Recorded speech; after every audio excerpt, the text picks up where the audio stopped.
Now there's one last thing that I need to cover, and it's important, and that is impaled objects.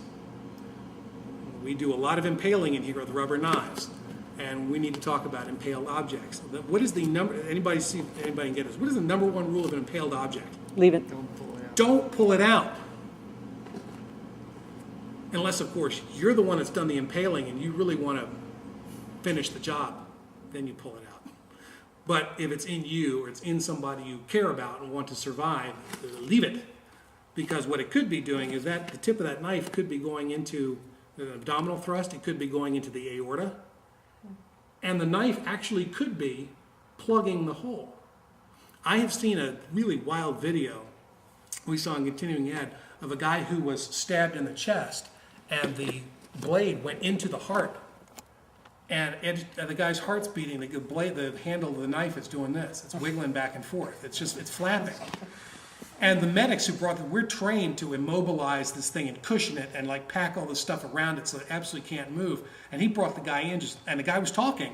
He brought the guy into the trauma room and said, I didn't want to touch it. As long as the guy was talking to me, I didn't want to touch it. And the doctor was like, okay. But it literally went right into, it like sliced right in between the ventricles. Didn't damage any of the blood carrying capacity of the heart at all, but it was flapping back and forth. It's a wild thing to see. So don't pull it out. That's number one, impale out. Don't pull it out.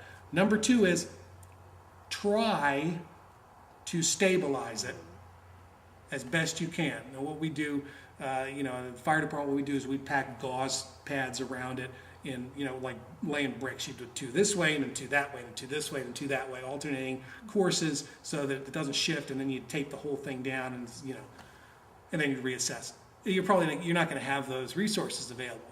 So if you don't have anything to stabilize it with, what's the best thing to do? Don't fool with it.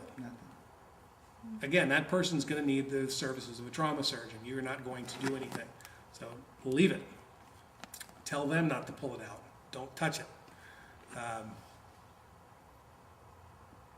if it's in you, same rule. Same rule.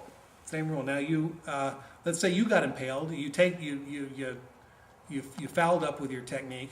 The knife got stuck in you. You managed to continue fighting, which is what you're supposed to do. Keep fighting until the fight's done.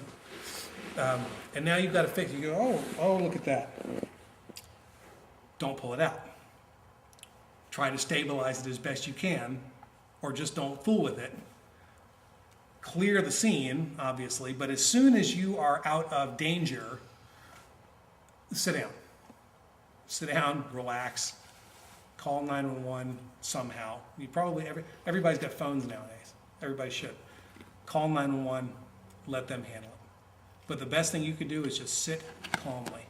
Keep your heart rate down, keep your blood pressure down, not too far down, but don't get all excited, and wait for the experts to come fix you up and take you to the hospital.